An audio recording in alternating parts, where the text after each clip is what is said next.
يا نبي السلام عليك يا رسول سلام عليك يا حبيب سلام عليك.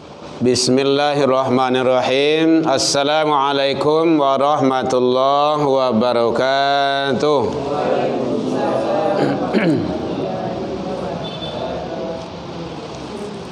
Alhamdulillahilladzi hadana wa lihada wa ma kunna linahtadiya laula an hadanallah. Ashhadu an la ilaha illallah wahdahu la syarikalah wa ashhadu anna Muhammadan abduhu wa rasuluh sallallahu alaihi wasallam la nabiyya ba'da amma ba'du.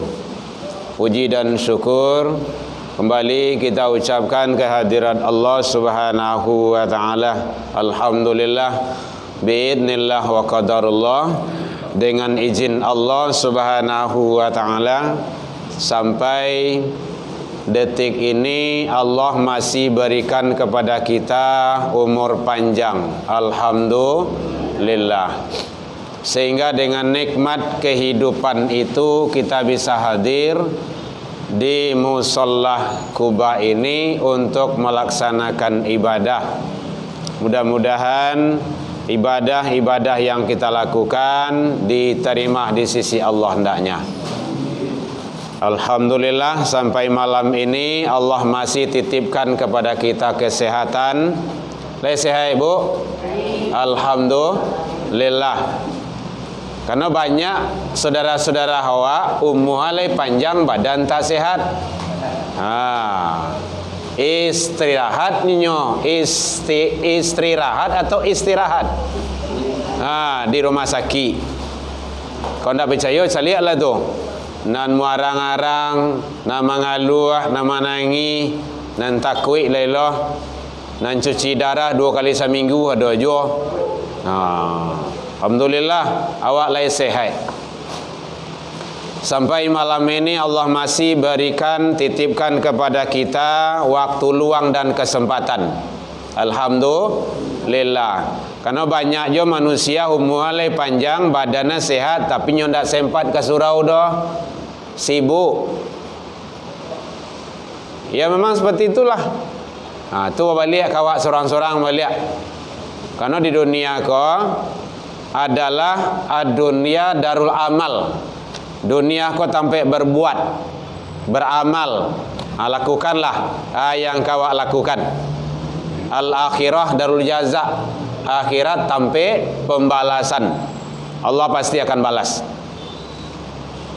Alhamdulillah kita masih diberikan oleh Allah Subhanahu wa taala umur panjang, badan sehat, waktu luang ada untuk ibadah, untuk duduk hadir di majlis ilmu. Alhamdulillah. Allah masih berikan keistiqomanati kepada kita. Bapak Ibu yang sama kita hormati, pengurus Musholla Quba, Bapak Ibu jamaah, tokoh masyarakat, tokoh agama, tokoh pendidikan, hadirin kaum muslimin rahimakumullah. Alhamdulillah, hari hujan itu adalah nikmat dan karunia Allah. Karena hari beberapa minggu ko, beberapa pekan ko panen kencang. Kini awak diagiah nikmat oleh Allah, maka tidak boleh awak keluh kesah. Tapi kita syukuri. Allahumma shayban nafi'an. Semoga hujan yang turun yang diizinkan Allah itu menjadi manfaat bagi kita. Karena banyak je belahan dunia yang lain, tempat-tempat negara-negara yang lain ndak hujan-hujan.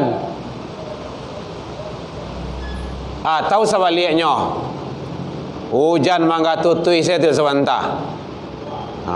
Jadi ada hujan, ada panas, itu adalah semuanya sudah diatur oleh Allah. Kita mensyukurinya. La in syakartum la azidannakum. Kalau engkau bersyukur, aku akan tambah. Kata Allah seperti itu. Bapak Ibu hadirin kaum muslimin rahimakumullah. Kalau ada nan kabatanyo boleh dalam kajian kita seperti biasa. Kalau ada tanya jawab yang akan kita diskusikan boleh.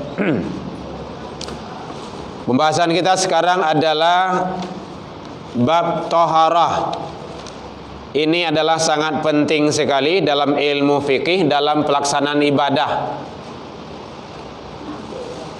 Walau bagaimanapun ibadah awak itu rancaknya, hebatnya, kalau taharah itu yang tidak beres, ini juga bermasalah. Malahan ibadah kita itu tidak diterima. Rata-rata dan bahkan seluruhnya ibadah yang mahdhah itu dasarnya adalah taharah. Maka di dalam kitab-kitab fikih, boleh Bapak Ibu lihat itu dalam kitab-kitab fikih, itu yang pertama itu adalah bab taharah, bersuci. Belum masuk kepada solat, belum masuk kepada haji, umrah, ibadah yang lainnya, tetapi adalah taharah. Maknanya ada dua. Taharah di sana adalah secara hakikat, yang sebenarnya itu dalam kajian ilmu tauhid, ilmu tasawuf, berarti membersihan qalbu, hati. Ada taharah itu ditinjau dalam ilmu syariat, ilmu fikih. Itulah yang dimaksud dengan bersih tempat, pakaian dan badan untuk pelaksanaan ibadah. Bapak Ibu hadirin kaum muslimin rahimakumullah. Jadi taharah itu maknanya adalah suci. Tahura. Di dalam Al-Quran itu banyak itu tentang bicara masalah taharah. Maknanya adalah suci, bersih. Yang bersih itu belum tentu suci. Tapi yang suci itu sudah bisa digolongkan dalam kategori bersih. Maka makna syariatnya itu adalah bersih menurut awaknya, dalam agama, dalam ilmu fikih adalah suci. Itu tidak sama itu. Mungkin dalam pandangan awak bejanah itu berasia. Contoh, awak ada anjing di rumah, kita kasih makan dengan piring. Siap itu awak cuci barasia-barasia. Lah barasia lah. Lah boleh dibawa ke mahkamah? Lah. Tetapi sudahkah suci dia? Belum. Beda itu. Tidak sama. Begitulah Islam meninjau, memandang begitu pentingnya tentang masalah taharah tersebut. Jadi dalam ilmu fikih, yang suci atau bersuci itu, taharah itu adalah bersih dan suci. Bapak Ibu hadirin kaum muslimin, dalam pandangan ilmu syariat atau menurut syara' adalah menghilangkan hadas dan najis. Itu adalah bagian-bagiannya begitu. Kadang-kadang tak terperhatikan dia awak. Contoh kecil saja. Ada sebahagian masjid, rumah-rumah ibadah yang membuat awak pai kat kamar wudu tu, sampai wudu tu kan ada air tu, kolam air ketek tu. Kan dipijak situ tu, supaya tujuannya tu supaya berasia, rancak tu. Tapi lupa bahawa setelah awak berwudu, berpijak air tu balik. Bersihkah dia? Mungkin berasia tapi tidak suci. Karena najis yang awak pijak kapai tadi itu lah tinggal di situ. Nan sarancanya air itu mengalir. Ada sebagian masjid air itu mengalir. Pipa ketek nyubuhin tu mengalir air tu. Itu bagus tu. Tapi kalau air taganang, mungkin ada tu sebagian masjid musalla itu, rumah ibadah, air taganang awak pijak, kemudian awak berwudu, siap wudu awak kalah taharah tu, lah bersih tu, lah suci tu. Masuk pijak tu boleh kapai ke rumah saji. Itu rusak itu. Menurut awak tu lah rahasia tu. Babu, berang sih bu mah. Iya. Ya. Ndak awak mencari lo kayak gitu kan. Supaya awak luruyan seperti itu. Kau ndak bisa mendengar di musola Kuba, dengar saya di YouTube kan gitu kan. Supaya pengurus awak faham tentang itu. Kalau ayah mengalir itu rancak. Bagus itu. Tapi kalau ayah tak gandang tu, itu yang bermasalahnya. Karena ada sebagian rumah ibadah yang seperti itu. Karena bahasanya menghilangkan hadas dan najis. Kalau hadas sudah, najis belum tentu. Karena lengket tadi najis tadi itu lihat. Jangankan itu, bau dua saja. Awak pakai bejana, pakai ember bau dua tu. Itu jangan sampai air bekas wudu awak jatuh ke dalam ember itu balik. Itu namanya air sudah terpakai. Begitu banah dalam ibadah tu. Kan penting tu. Tengoklah kalau bapak ibu yang sudah haji dan umrah, tengok kan di Masjid Nabawi itu kan tidak ada air-air yang terkadang itu kan tidak ada. Anggap tu aduh paling air mengalir. Dan pun sampai wudunya jauh loh. Gitu. Memang dijago warna. CS-nya ada memang stay di situ 24 jam. Tidak seorang berdua doh, puluhan orangnya. Jadi makanya penting menghilangkan hadas dan najis. Itu definisi dari segi yaitunya bersuci atau taharah. Kalau kamu bertanya boleh Bapak Ibu. Yang kedua, bersuci itu ada dua. Yang pertama bersuci dari hadas, tertuju pada badan. Contohnya mandi, juga berwuduk, tayamum. Itu ke badan awak, ke diri awak. Ada juga bersuci dari yang namanya tertuju kepada dari najis, tertuju kepada yaitunya badan, pakaian, tempat. Kalau tadi badan sajanya, mungkin awak lah selesai bau dua.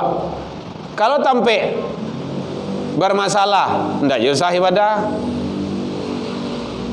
Kalau tampe Allah, badan Allah, kalau pakaian yang dipakai bermasalah, tidak juga. Begitu banah menjago. Ibu. Sudah baudu bukan. Ibu ni masalah dah awak di rumah tak mandi baudu. Ibu ni masalah lepas tak baju di palu baru. Tidak apa-apa. Palu tidak apa-apa. Oh palu lah suci. Ya. Lu ada ni lepas tak baju di palu. Nampak kok palu tu jangan dolong keluar di palu tu lah gitu kan. Kok kadang kola do daki tu palu kan. Tu dah mual tu dah. Ya. Enggak yang tadi lah tu, Bu. Alah. Awak perempuan rambut tu kan panjang. Kalau tidak disambungnya, angin dalam salat dah boleh disambung rambut tu. Boleh. Tak setengah ustaz dah boleh dah. Oh, setengah ustaz dah ustaz tu dah. Kan setengahnya mah. Oh gitu. Disambung rambutnya tak boleh. Ya kalau setengah ustaz kan dah ustaz tu dah. Setengahnya mah. Separuhnya. Boleh. Yang tak boleh aurat terbuka. Ibu sedang sholat, tak buka rambut itu makasihnya pas pakai takbir, tangkik makanlah ibu tu, buka aurat tu, tidak bolehnya. Kalau di kabel boleh. Boleh di KB, dijalin, dipangan saja, terserah lah. Dibuo jadi jo, digulung-gulung saja. Kau dah perhati dia barang lah. Kalau ustaz tadi ni tak boleh. Nak sangat usah dah, nak usah tu dah. Yo, karena tangannya ndak panuh tu dah. Ya Bu ya. Jadi boleh. Karena memang perempuan ini kan rambut tu kan bahagian dari mahkota, aurat gitu kan.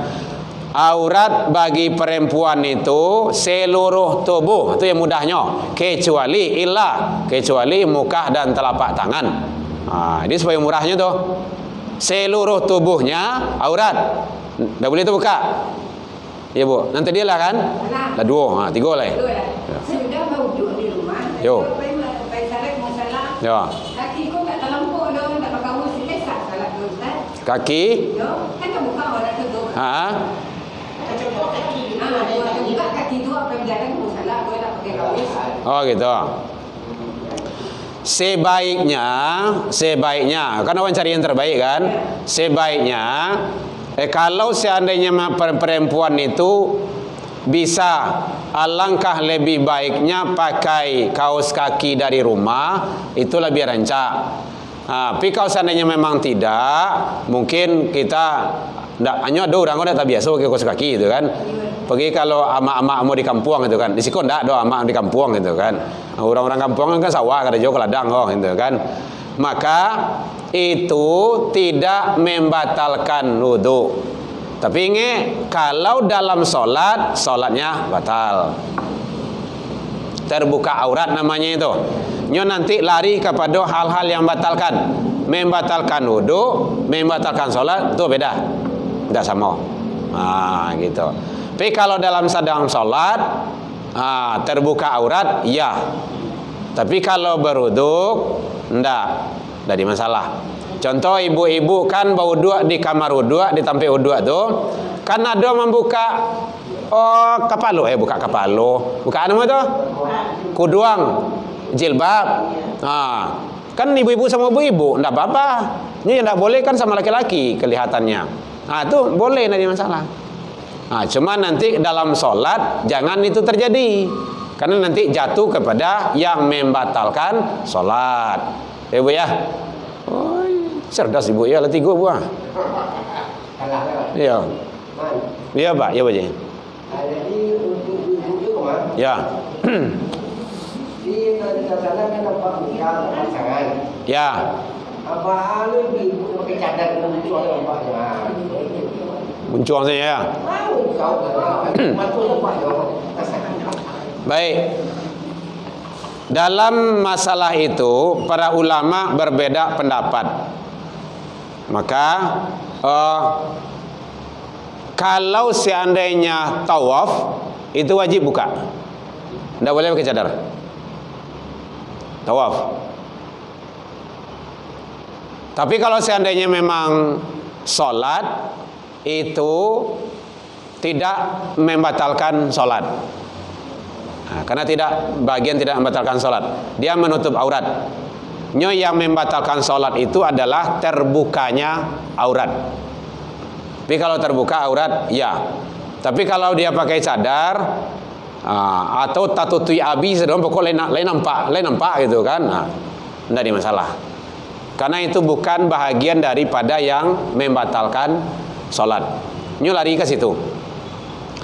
Soal itu adalah bahagian dari menutup aurat.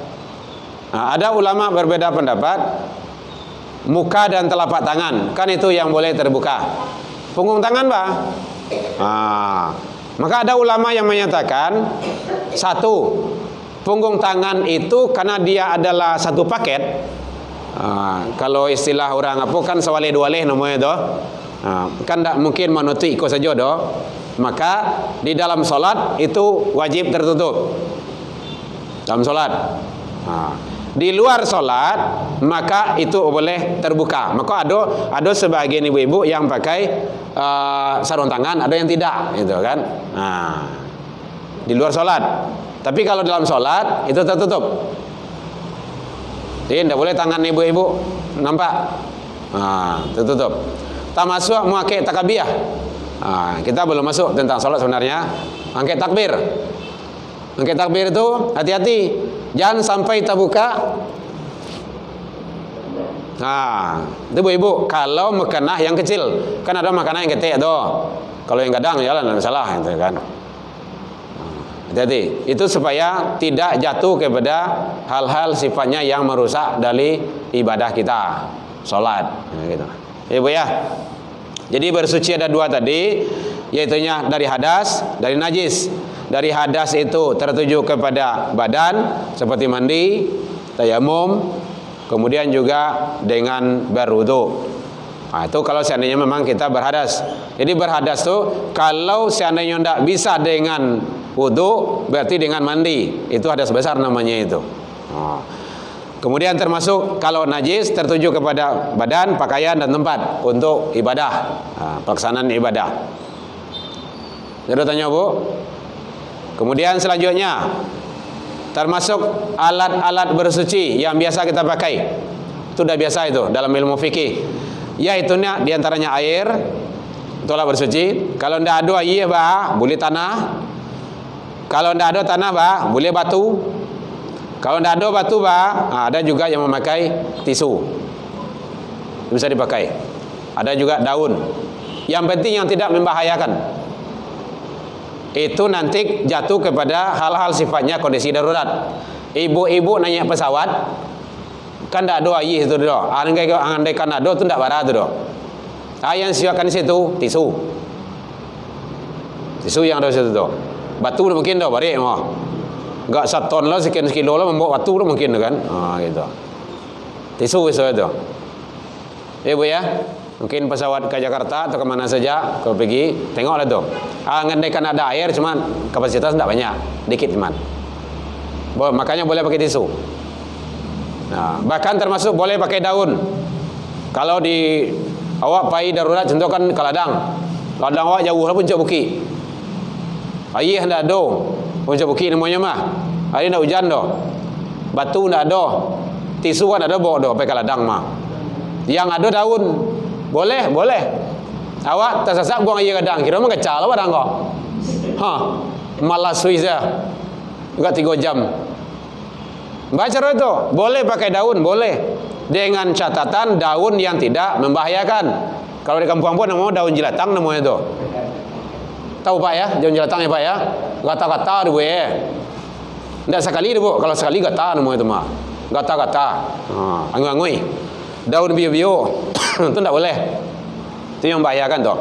Atau daun yang dikonsumsi oleh manusia juga tidak boleh. Cubi, lalidi. Mengacau apa yang saya ke para orang itu kan. Bayam itu tidak boleh itu. Ambil saja itu pohon saja gitu kan. Tak tahu beko sesudah itu beko orang ladangnya tiba. Lado orang ambil masnya. Menyoba pulang, nyemasak kan gawat dia itu kan. Nah boleh. Daun yang tidak membahayakan dan juga tidak untuk dikonsumsi oleh manusia. Air kalau tidak ada boleh tayamum. Jadi tidak ada istilah untuk tidak solat. Iya tidak ada dah. Bahagia solat kau. Tayamum. Kalau memang itu kering. Ya Bu. Kalau mandi tobat, itu pada dipakai air. Oh ini tobat. Ya, kalau nak pakai baik kalau mandi tobat. Oh itu ya. Ayo banyak Bu. Hari ini hujan orang. Seandainya. Berandai-andai. Kalau seandainya tidak ada air, jangan kau mandi tobat. Nampayah se Bu. Nak rumit se. Hadas besar. Ada kejadian dulu Bu. Di zaman Rasul. Inyo siap berhadas besar. Tahu-taunya bergolek-golek semua orang pasir tu. Ayah tak ada. Oi, mangga kau. Tayamum ya Rasulullah. Mandi je pasir kau. Bagus itu. Ayah tak ada. Kalau air tidak ada, maka ganti daripada air itu adalah tayamum. Anggota tayamum 2. Muka dan tangan. Bukan telapak tangan, tangan. Kalau telapak tangan ikosnya. Tangan sampai kemari ya. Mode itu dek sayang Allah kawak tu. Nan ibadah tetap ndak boleh tinggal. Ndak ada air ndaklah. Tayamum. Nam pokok ibadah tetap. Tayamum itu dengan tanah yang bersih. Tanah kering yang bersih. Karena ada so'idan di situ kan, yang bersih, thayyiban, yang bersih. Makanya ada isyarat para ulama menyatakan boleh dengan dinding debu, boleh dengan itu soalnya kan simbol saja. Dinding pesawat, kalau dalam pesawat. Kalau memang tidak ada air. Kalau ada ibu-ibu yang pergi ke luar negeri itu kan pas waktu solat masuk, ya kita solat. Tidak bisa kita wudhu, tayamum saja ke dinding pesawat itu. Kita seperti itu dulu. Apa pergi dulu kan? Situ tuh. Kan ini pesawat tuh. Yang sholat jangan sampai tinggal. Itu mana tuh?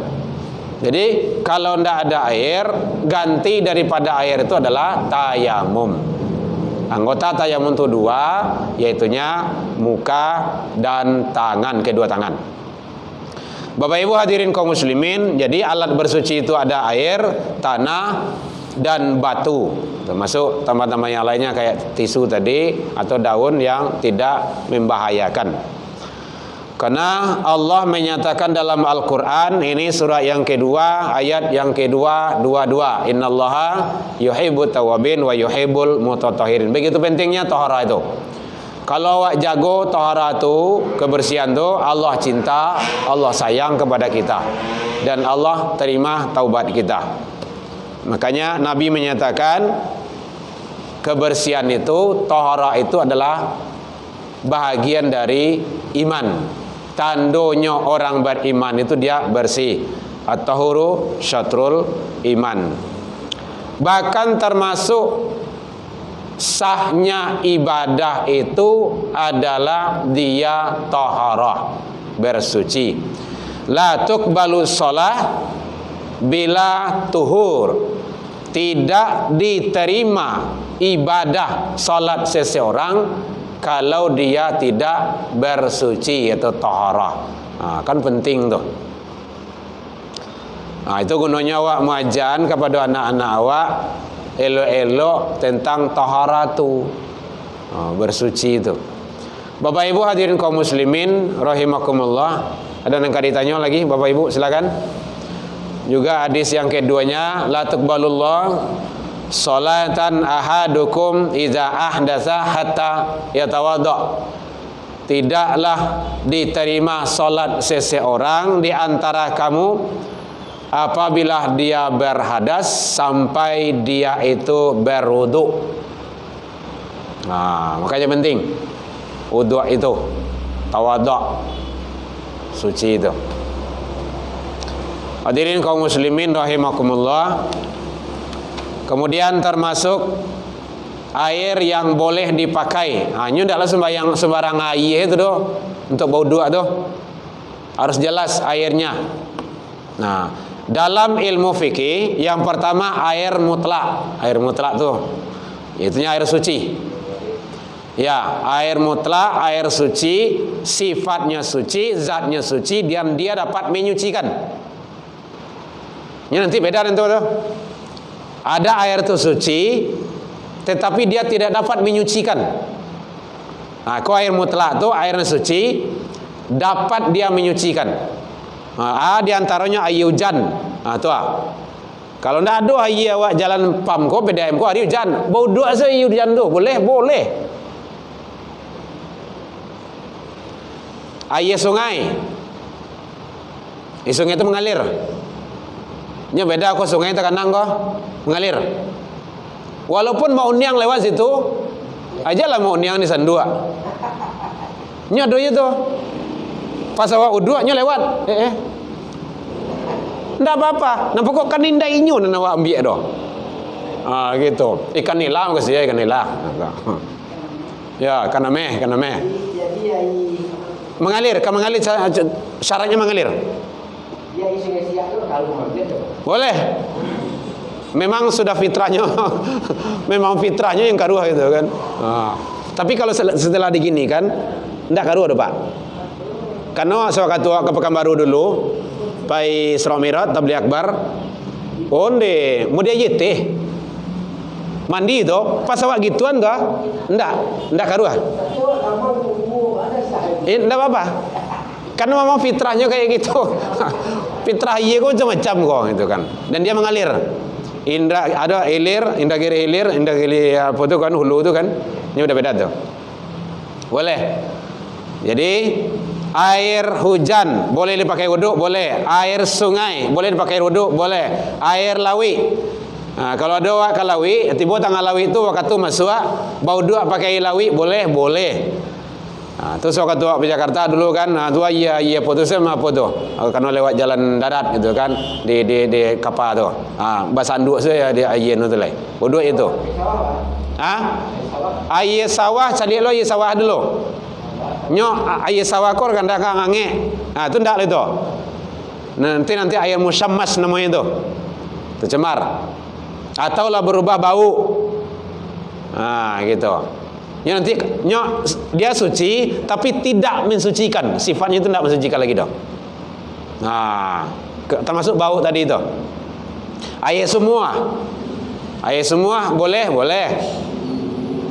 Kemudian termasuk air salju.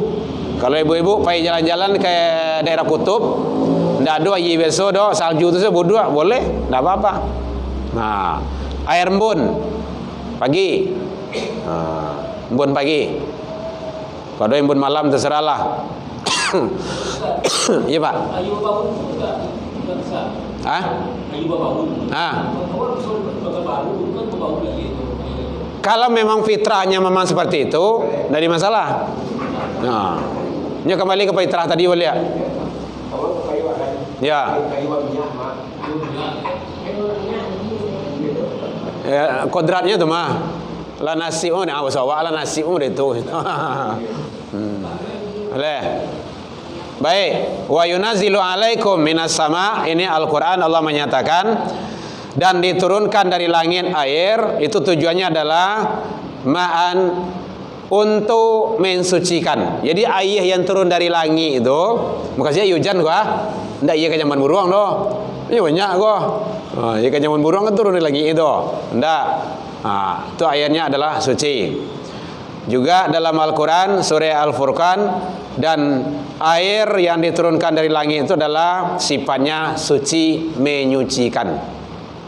Nah, jadi ternyata air hujan itu boleh dipakai untuk berwudu, untuk mandi. Makanya banyak anak-anak mandi kalau air hujan itu banyak anak mandi itu. Dan bisa dipakai untuk mencuci. Itu yang lainnya. Air laut ini Allah menyatakan Rasul menyatakan, ada sahabat bertanya, tak kala sahabat itu dalam pelaksanaan penyeberang lautan, maka Rasul menjawab, qala huwa tahur, bahwa sesungguhnya laut itu adalah airnya suci, dan bangkai yang ada di dalamnya itu, bangkai mukasih di situ adalah bangkai ikan, halal dimakan oleh manusia. Mai tatuh. Jadi mayat di situ adalah mukasihnya ikan. Itu yang keluar dari situ, dari laut itu boleh dimakan oleh manusia. Air telaga, itu macam-macam air tadi. Boleh. Itu terserah, kalau le taluk kumu nampak kok yang kupak segigi itulah tu. Tapi kalau ndak taluk kumu ndak usah. Kumu itu kan ndak wajib. Kan sunnah. Gitu. Dalam puasa zawan ada kumu ada.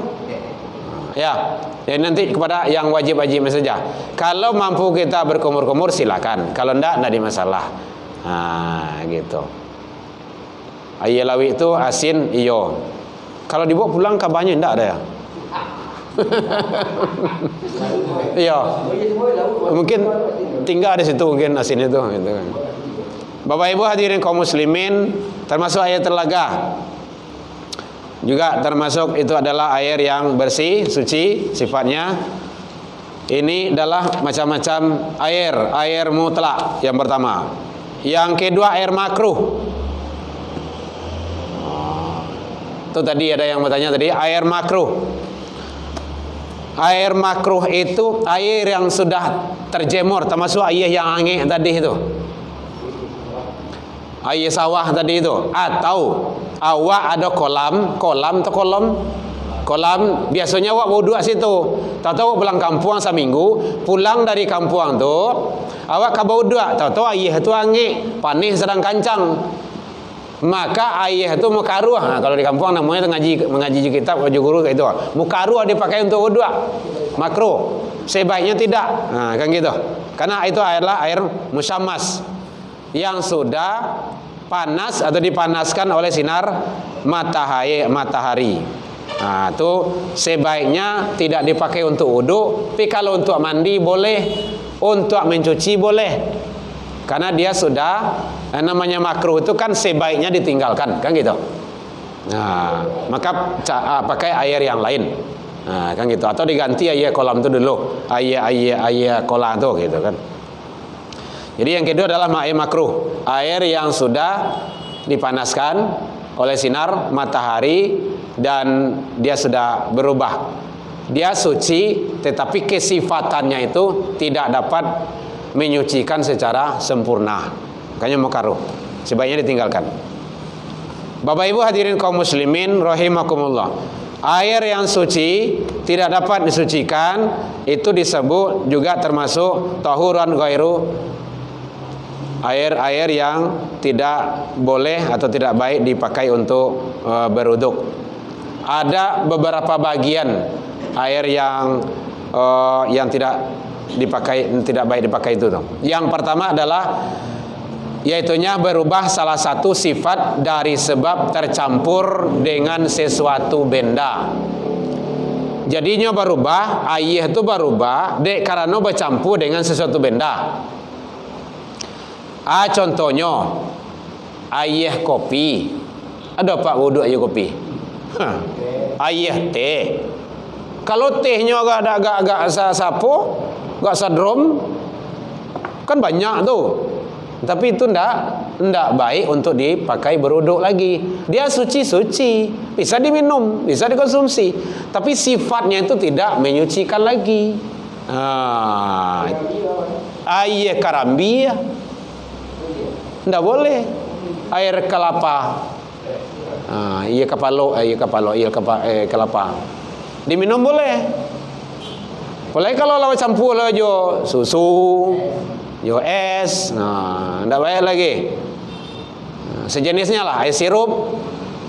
Jadi air itu suci, tetapi dia tidak mensucikan lagi, dan dia boleh diminum. Kalau mau mencuci dengan teh silakan, mau mandi dengan susu silakan. Tapi di wudu, baru berubah dia, karena sifatnya itu tidak bisa menyucikan lagi. Gitu. Jadi itu pertama. Jadi salah satu sifat yang disebabkan bercampur dengan benda sesuatu. Atau airnya jumlahnya yang kedua sedikit. Seketik jumlahnya itu sedikit di situ. Kalau dalam ilmu fikih namanya kurang dari 2 kula. Dan sudah dipakai untuk menghilangkan atau untuk apa yang lain. Kecuali di kondisi darurat kok. Kondisi darurat itu lain. Awak kondisi normal kajian kita. Kondisi darurat saya air sekali kau situ kau bisa untuk duduk kau. Kalau pai umroh, pai haji itu tu bisa dipakai kau sekali kau ya. Iya. Satu. Tapi kalau dalam kondisi normal tidak. Jadi diantaranya yang kedua itu kurang dari 2 kula dan dia sudah terpakai, apalagi kalau dia bercampur dengan najis. Contoh anak awak ada anak ketik, nyo kejamban di kolam tu. Uduk di situ. Atau mual itu dah. Sudah bercampur. Makanya hati-hati kalau mandi di kolam-kolam renang tu, jangan uduk di situ lah. Itu tu ndak seorang berdua yang kejamban situ dah. Peserta renang tu rata-ratanya ndak mungkin juga keluar pakai kejamban tu dah. Apalagi anak-anak nyelapian di dalam semua. Makanya kadang-kadang awak ndak rekomendasikan untuk anak-anak awak untuk mandi di kolam renang yang airnya yang tidak mengalir. Ndak sehat. Beko terminum dia anak awak bagai. Pasti terminum, kesadarannya begitu mah, mencilam situ mencibu tu mah. Sebaiknya kalau ingin berenang dibawa anak cucu kepada air yang mengalir. Ada kolam renang yang mengalir airnya ada, banyak tu. Kena ke batang apa warna, batang sungai warna, bisa awak mengawasinya. Yang penting kan bersih. Itu, ya bu menturun banyak tu. Jadi air kurang dari 2 kula, kemudian kena najis, kena hadas, itu ndak baik dipakai lagi, ndak boleh. Kemudian termasuk air keluar dari pohon, air niro, kan biasa minum tuh, manis itu mah lama tuh, boleh niro yang asli itu, mahal beli itu, tapi itu ndak boleh dipakai wudu. Air nira, yang keluar dari pohon, nggak boleh. masuk air kelapa tadi. Biar kelapa muda ataupun kelapa tua. Tapi untuk kesehatan bagus. Kita sering mencubon Pak. Air karambi mudo, masuk 6 gale, kasih garam stek, si madu. Diamkan setengah jam. Ois, luar biasa. Iya, membuang yang ada toksin-toksin yang ada dalam tubuh awak tu. Luar biasa tu. Ambo dapat dari dokter loh gitu kan. Hah? Ya, gi garam teh. Agi garam teh, gi madu. Diamkan. Dan so minum, diamkan dulu. Enggak 5 menit lebih ya. Atau 30 menit boleh. Kalau lama mana boleh menit. Untuk be tu. Luar biasa itu. Tidak bisa sekali seminggu, sekali 2 minggu cukup soalnya itu. Itu sehat, untuk sehat. Makanya awak biasa membawa ayahnya, karena itu sehat. Nah, sehat tu awak yang kemarancang. Baik, Bapak Ibu hadirin kaum muslimin, itu yang ketiga. Yang keempat, air mutan najis, air yang bercampur dengan najis. Nah, gitu. Jadi campur najis itu jumlahnya kurang.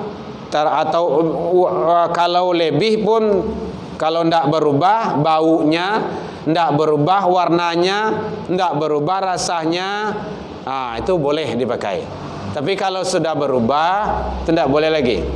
Jumlahnya kurang dari 2 kula tadi itu, kemudian termasuk sudah berubah baunya, berubah warnanya, berubah rasanya.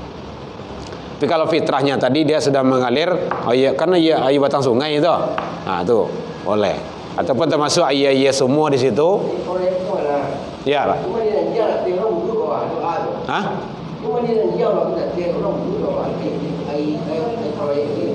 Oh, kalau awak tahu sebaiknya tidak ada wudhu situ. Tapi kalau tidak tahu tu bahaya lah. Tapi kalau air sungai mengalir, tidak ada masalah, boleh. Karena dia mengalir. Tapi kalau di kolamnya awak kau wudhu, kawan wudhu, kayaknya anjing wudhu lah situ. Muh tu dah. Orang berburu tu kan sama anjing tu, sama berlari, sama berjalan. Bukan jangan salah pengertian ibu kau. Sama bekerja tu kan, ya Bu ya. Jadi makanya perlu. Kalau seandainya bapak-bapak, saudara-saudara yang hobi berburu, perlu waspada. Kalau awak lagi solat, kecuali kalau tidak solat. Kalau lagi solat, awak berpelukan dengan anjing. Kadang-kadang anjing itu nyujile awak bagai. Jilatan anjing dan babi itu najis besar. Masuk. Mughallazah, najis berat. Tidak cukup sekali 2 kali memerhatiannya doh. Nanti kan kita bahas dengan lebih luas. 7 kali, 1 kali air campur tanah. Ini tiap sebentar di jilid anjing. Lain memerhatian kayak gitu. Sebelum solat. Kalau tidak sah solatnya. Makanya rata-rata yang paburu itu tidak solat. Andaikan solat, itu caranya memerhatiannya. Kecuali kalau nyo tidak bersentuhan dengan anjing. Nyo ada aja berburu kok, dia ndak bawa anjing. Nyo hobi pai saja gitu kan. Bawa parang, bawa apa, bawa galak gitu kan. Ndak salah. Tapi kalau sudah dengan anjing, hati-hati. Baik, lebih dalamnya nanti akan kita kupas insyaallah ke depannya. Bapak Ibu hadirin kaum muslimin rahimakumullah, mudah-mudahan Allah memberikan yang terbaik kepada kita dalam menjalankan ibadah menuju ridha Allah Subhanahu wa taala. Ila liqa fastabiqul khairat. Wassalamualaikum warahmatullahi wabarakatuh. Ya Nabi salam